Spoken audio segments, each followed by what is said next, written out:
Hey guys, back with another video. Today I'll be doing what if Deku was a speedster, and I'm actually excited to do this one because this show is gonna be interesting.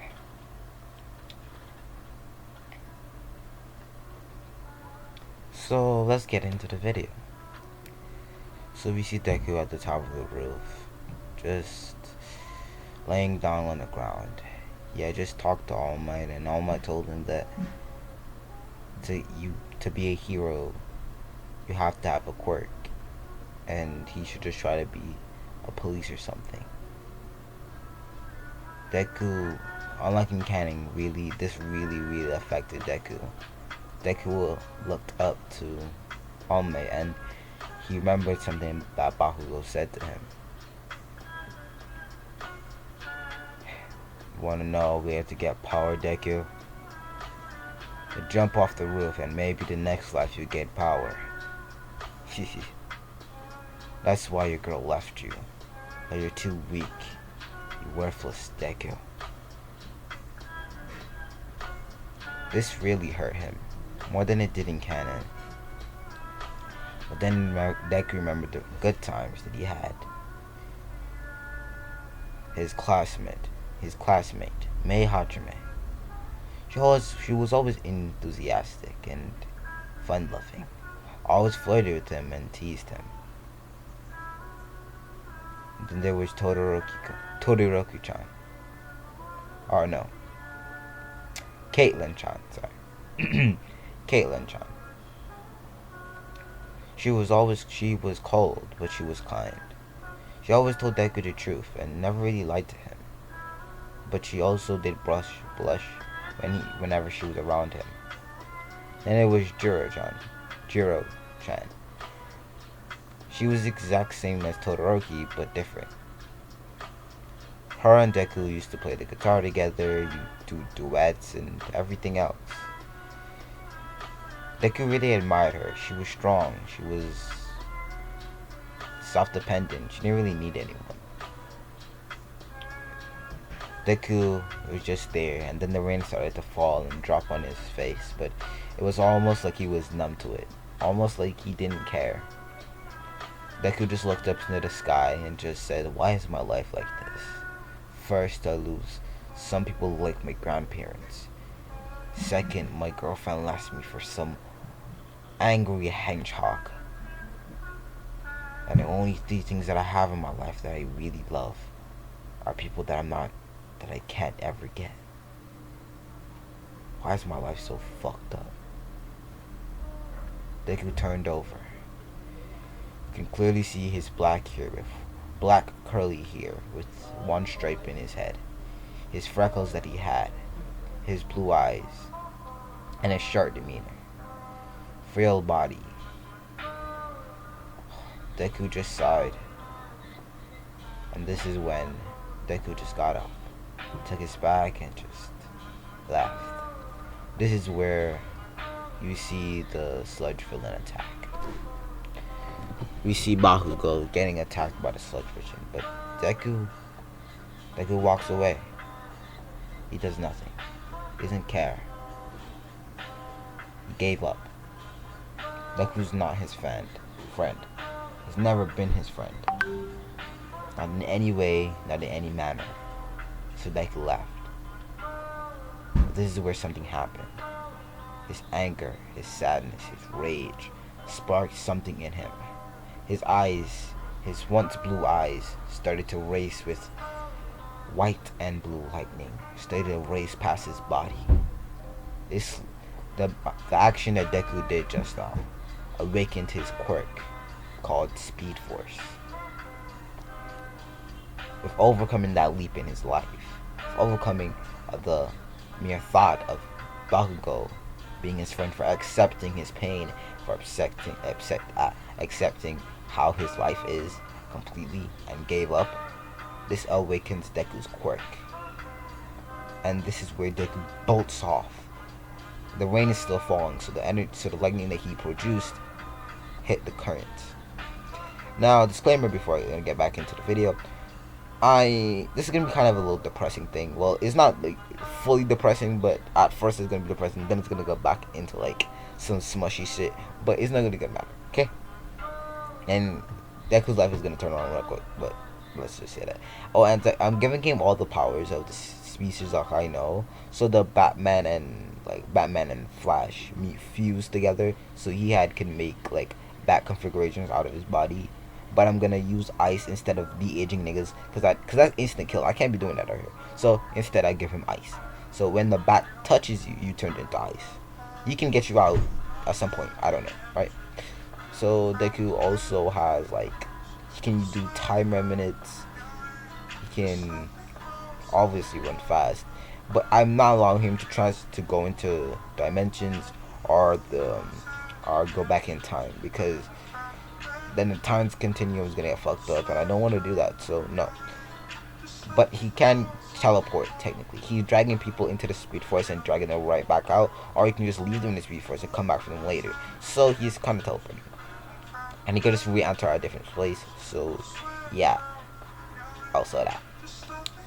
And he can also drain other speeds. So people like Ida, he can drain their speed for a multiple time using it as his own, so he can boost himself.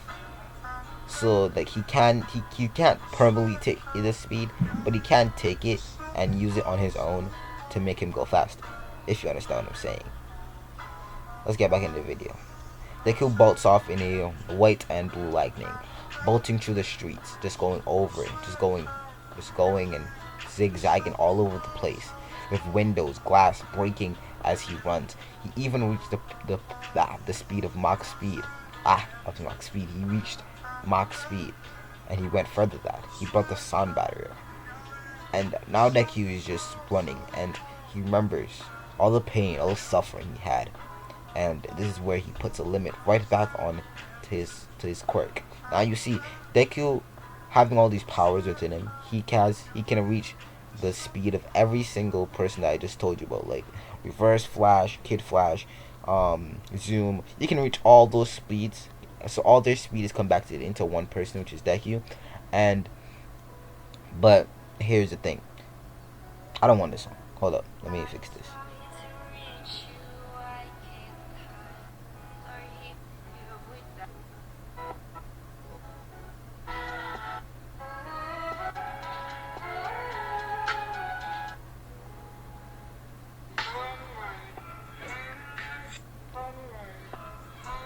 So Deku just, yeah, that's Deku's power. So he he's all that energy and speed is compacted into his body. So he's gonna be that fast. But he sometimes puts a limiter on his body. But if he was ever able to break that barrier without any restrictions, he is overpowered. But I'll get back into the video. So Deku then finally stops running, and he kind of falls down because he didn't know how to stop running. He didn't know how to properly stop running, so he falls down, and he realized some of his clothes are burnt, and the sole of his shoes are nearly like gone. And Deku just says, "My quirk, it awakened." Deku squinches his fist and says, "Maybe I can become a hero, and I'll prove everyone wrong." And Deku goes back home and lays down in his bed. But when he got home, he was surprised to see something. His mother was on the couch, and there was a person in a tuxedo with his hair slicked back and a mustache. Deku asked the mom who was this, and his mom told him to sit down. Deku sat down, and then the man started to explain. "I am the butler of the Midoriya's household. Your mother here ran away when she was a child. Well, not a child, but a kid. A teen, whatever you want to call it. And we were trying to find her ever since, but then we were surprised to find that she had a kid and a husband. But we believe that husband left her, but it doesn't really matter, okay? But her parents left everything to you, Deku. And I only found it today. So I came to find you to tell you about it."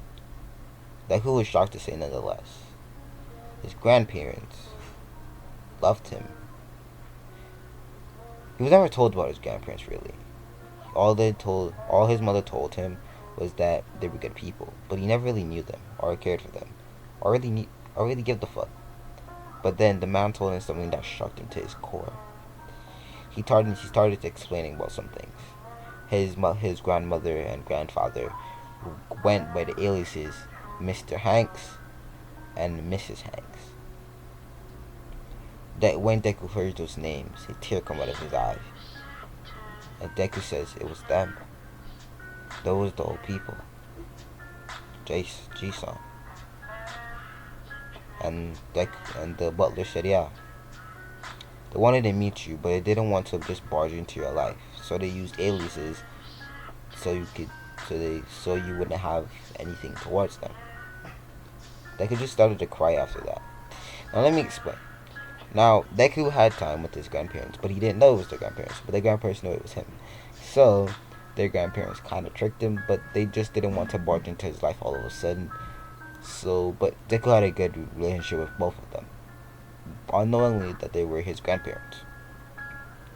So Deku just started to cry, and he began to feel sick, and he went to the bathroom and he threw up.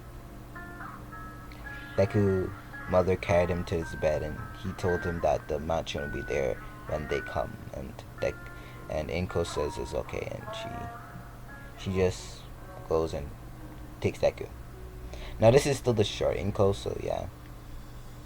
So Deku's in his bed and he's sweating, and his body is fixing itself. It's like kind of making itself used to the speed force and make Deku able to use the speed force.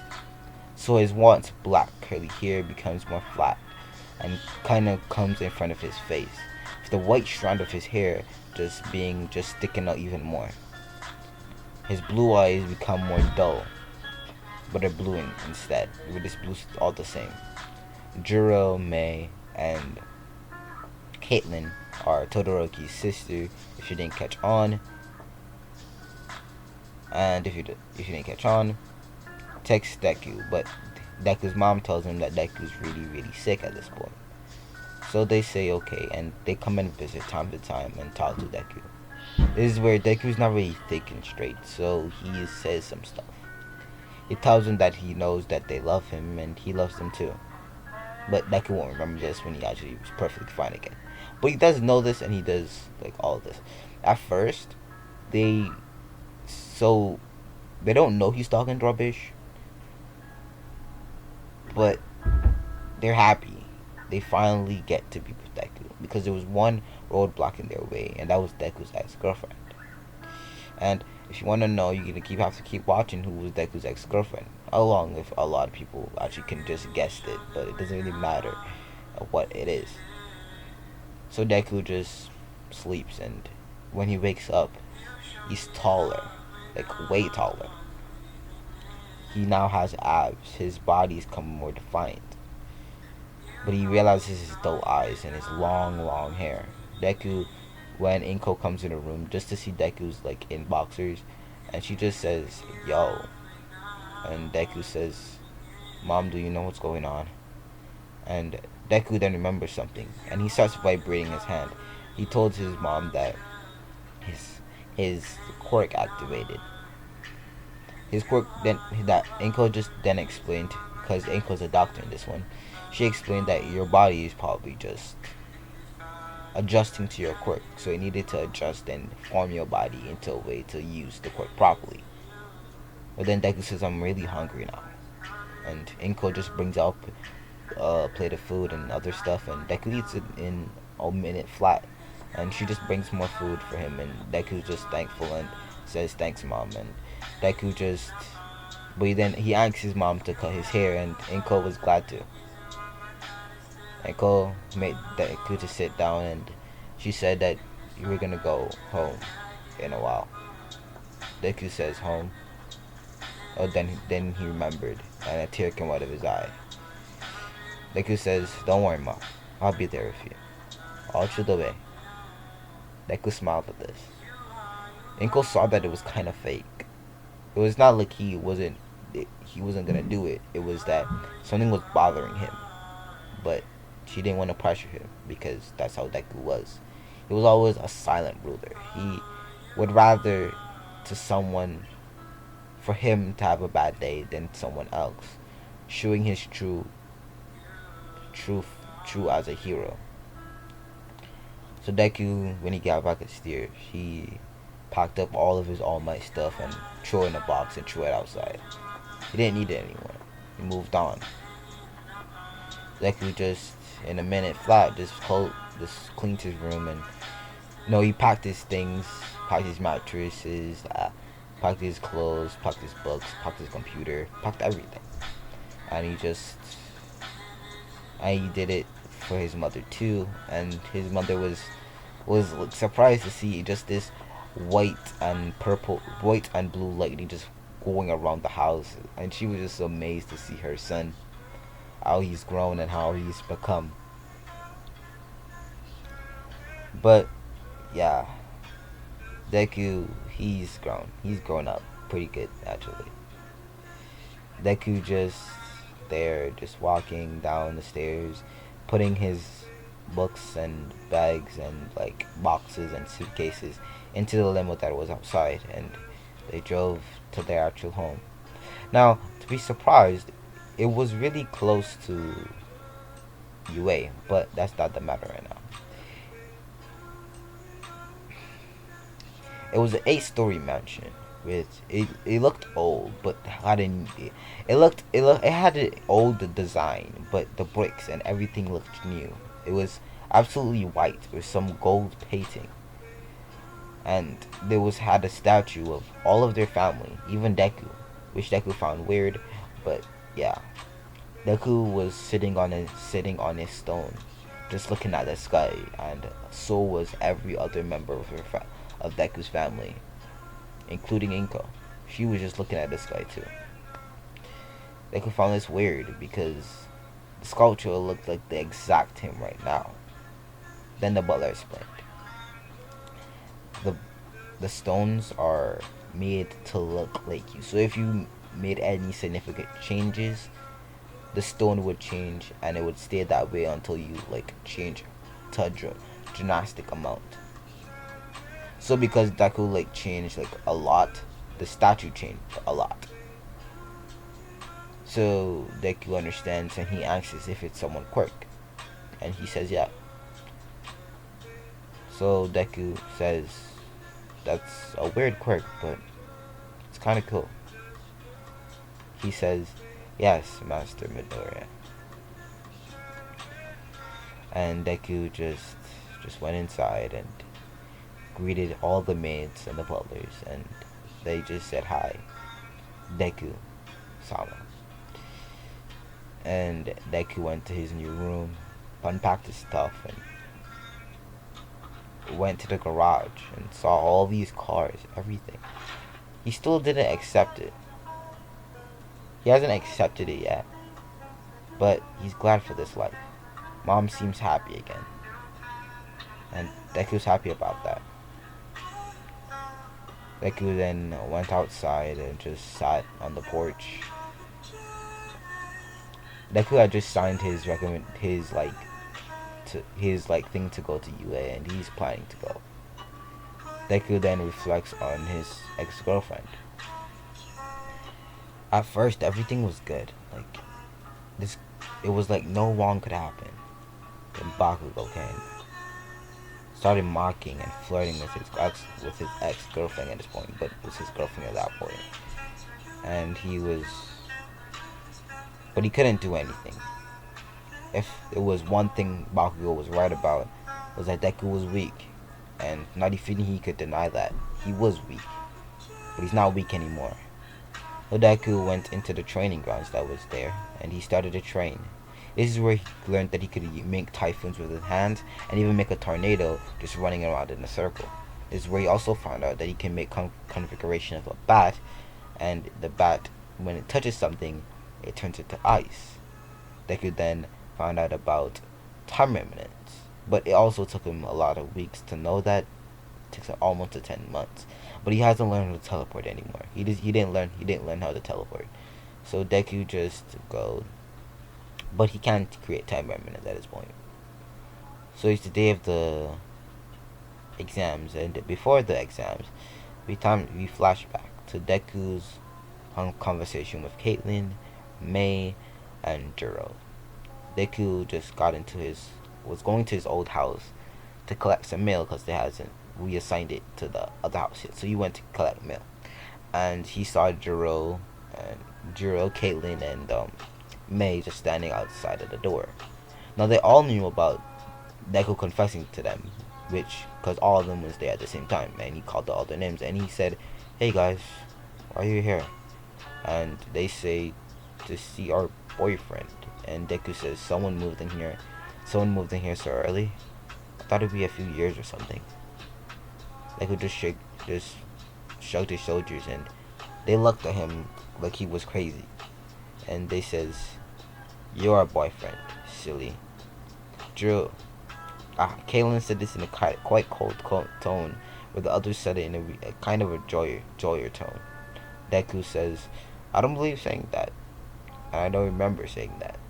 And then they explained when it happened, and Deku told them that I was sick, if you remembered, and when we tend to be sick, we tend to say gibberish. But actually, I wasn't lying. But then they look at him properly and say, "Are you even Deku?" And Deku says, "The one and only." My quirk activated finally, and I finally gained power. But my body had to adjust to it, so this is why I look like this now. And they nodded their heads, understanding the whole circumstances. They say, "You look better that way." And all of them kiss him.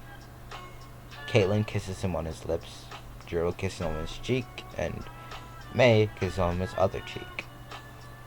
Deku kind of blushed at this and kind of looked away. Remember, this is still Deku.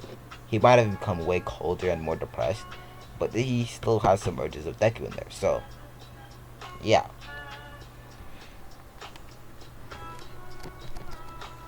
So Deku just told him to come with them, and they went to a restaurant, and they started to talk, and Deku started to talk with them, and he started enjoying it, enjoying their talk. Deku smiled at everything they said. To them, this was always Deku. This is always how Deku was. He was kind, considerate about everything, and he was also just really, really, really thoughtful. And no, he became even more handsome. At first, he was just cute, but no, he's handsome and hot. No homo. And now they're just like dumbstruck because they got a whole package. They got respectful, they got kind, they got really, really, really, really loyal, and now they have handsome and hot.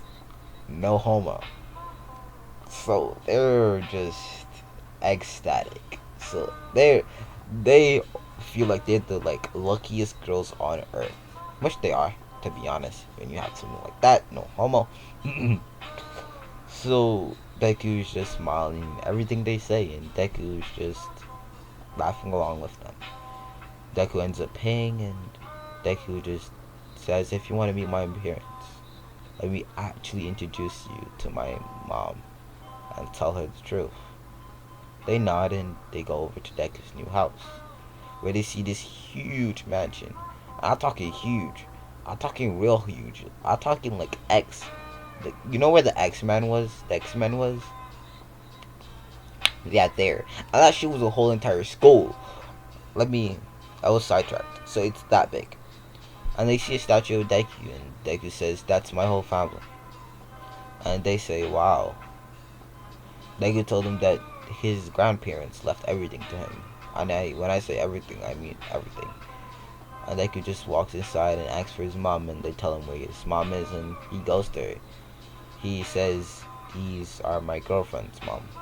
And she is ecstatic, because Deku really never told about his ex-girlfriend, because he wasn't ready for that. But he tells them about them because they've known him for a while, and they've known Inko for a while. So it's better for him to do that than some random stranger that she's never met.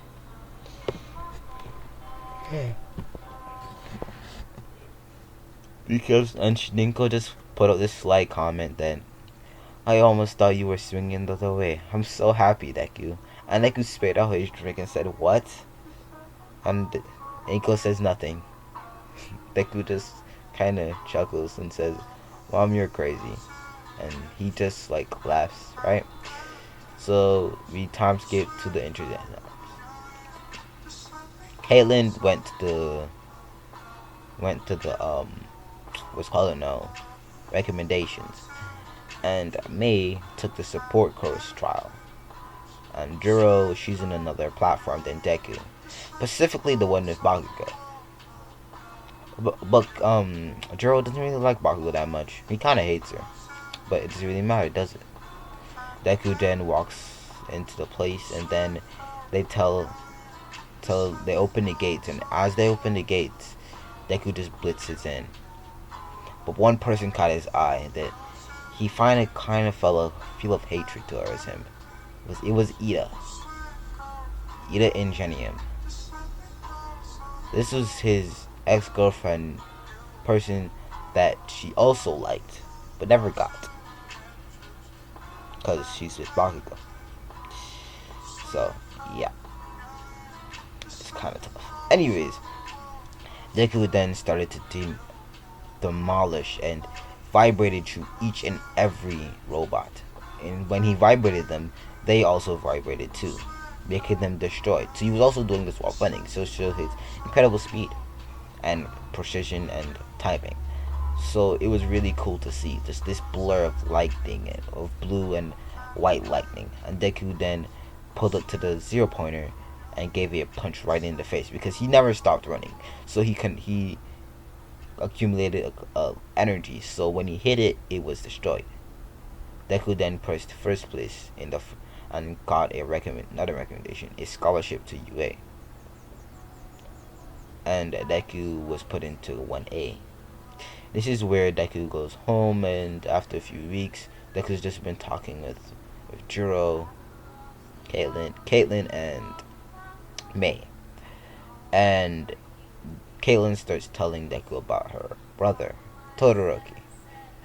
Now, Todoroki doesn't care much about his sister. He doesn't give a fuck, to be honest. Because although she went through the same thing he did, he believes his is worse. And he believes that Caitlyn got it easy because she was a girl. Which in fact, she got it worse. Whenever Caitlyn did something wrong, Endeavor would tell her that she's just a useless woman. And she should go and work in a kitchen or something. Why should you have this power, unlike someone like Natsu or whatever? Some Endeavor shit, I don't care. And Todoroki doesn't know about this, obviously, because you wouldn't say shit like that. But it's not some kind to say. So Deku automatically doesn't like Todoroki too. So Deku is actually just studying and just getting everything done. Where May comes in the room and gives him some food and gives him the letter too. And Deku opens the letter and he says that you've gotten the highest marks, Izuku Midoriya. And Deku didn't care like if it was All Might. He said fuck that life. Sorry, the low battery. I'm sorry, bro. I'm not charging. Wait, I could just charge it. Damn. Have I been talking for that long? How long has it been? Anyways, Deku is just like there. He's just there. He's living his life. He's living his dream. He's getting all the girls. He's being that guy. This is where Caitlyn came over, and Deku and Juro wanted to come over, but she couldn't. Also, May came over earlier this week, so she just decided not to come. And Caitlyn was just talking to Deku until it got more talkative. And Caitlyn leaned in, so did Deku, and they started a kiss.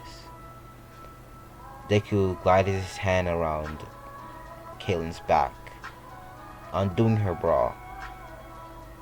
And Caitlyn pulled out Deku's shirt from his, pulled off Deku's shirt and then started to kiss him. Deku took off her shirt, and then Deku pushed her to bed, and then Deku went down slowly, went down to her belly, and he got even closer and closer and closer. And we skip to the next day. So Deku goes to the UA, and but let's go back to the bedroom. So it's time for Deku to go UA, but let's go back to the bedroom earlier this morning. Deku woke up and Todoroki was right next to him, naked, and Deku smiled. And he woke up and he tapped Caitlyn, and Caitlyn woke up and Deku hugged her and lifted her up, and Caitlyn wrapped her legs around Deku's waist and her hands around Deku's neck and pulled off, and Deku kissed her passionately on the lips. And Caitlyn just went back to the hug. The maid knocked on the room and Deku opened the door, and she brought breakfast for both Todoroki and Deku. And Deku gladly took it and ate it. So as Todoroki. I mean, Caitlyn. And her, like, Todoroki's sister name is Caitlyn Snow Todoroki. So Snow is her middle name and Todoroki is her last name. And obviously, if you watch CW, you know who Caitlyn is. So it doesn't matter. And she reminded me of the most. And why I gave her both Ice and Fire, because she's Todoroki's sister. And because I kind of needed it, so it doesn't really matter. Does it? Does it really matter to you? No, it doesn't. So shut your mouth, bitch. Anyways, so Deku just left, and Deku just grabbed his school stuff, but he only had to wear his white shirt, some dark green pants with dark green epaulets, and a tie, and a red tie. And he wore a long sleeve skin tight shirt under that. And he wore his boots that you see in the thumbnail here. So he wore those. Deku just got up and Todoroki put on her uniform, which she had to wear her full uniform. Unlike Deku, because he got a scholarship, so he doesn't really need to wear that shit. So Deku then goes into UA, and he sees her exact girlfriend. Actually, she bumped into him. Deku looked at her, looked down, and for a split second, you see pure hatred in his eyes. But then Deku slowly turned that hatred into kind of a laugh. But she didn't hear it. She looked up to Deku and kind of blushed, feeling something familiar about him. And Deku says, "Hey, Uraraka." And she says, "How do you know my name?" Deku says, it kind of pains me that you don't even know your ex-boyfriend."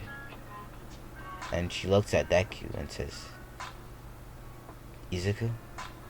And Deku says, "The one and only." Deku, with the cold expression, just leaves and didn't really speak to her. This is where he found Bakugo, and Bakugo says, "What's up with talking to my girl?" Deku says, "She was mine first, but a hedgehog like you, I wouldn't really care. You can be with her. Both of you are toxic, so I don't really care." Deku went in his class and he pulled it together. "Is that nerd? Deku?" Deku then went in his class and sat down. After 5 minutes, Ozawa came and explained, "I would like to introduce the class president, the first year president, Izuku Midoriya. The reason why he is this is because he got the highest marks ever in the title of the school, and he got the most hero points, giving him a scholarship here." Deku got up and went to the board and says, "Hi, my name is Izuku Midoriya. My quirk is Speed Force. It enables me to run really, really fast and to do other things." He started to vibrate his body and then outstepped another him. Deku then explained, "This is one of my many other side abilities for my quirk. So my quirk can do multiple things, but it doesn't matter right now. What I did was I took a clone from about 50 seconds ago and brought it here. But it wouldn't affect anything because this was just me talking. Understand?" And I was also lie, but that's what he thought it was, but it's not what it is. It's been stored in the Speed Force for him to use. But we don't talk about that. So they are all astonished to see how Deku uses his quirk and how overpowered his quirk is. But this is where I'm gonna end off this video, guys. I know it's probably short. It's probably been an hour and I wouldn't even know because I can't check the time. But I like this what if. I liked how I choreographed it. I like the more depressing mood to it because I'm depressing all the time, so it doesn't really matter. I put on a fake smile most of the time too, so I can't really resonate with this Deku because I put on a fake smile every fucking day, but like I don't care all the time. Like I put on a fake smile because I feel like I should. And sometimes I don't even smile to be honest, right? I just like just breathe and I just like go ahead. And if you to see me in real life, you wouldn't like you wouldn't think so. Like in other videos, I'm kind of mellowed down in tone, but like I'm kind of cold sometimes because I only answer when I need to. I only give a fuck when I need to. I only do things when I need to. And if I find it unnecessary or it takes effort, I don't do it.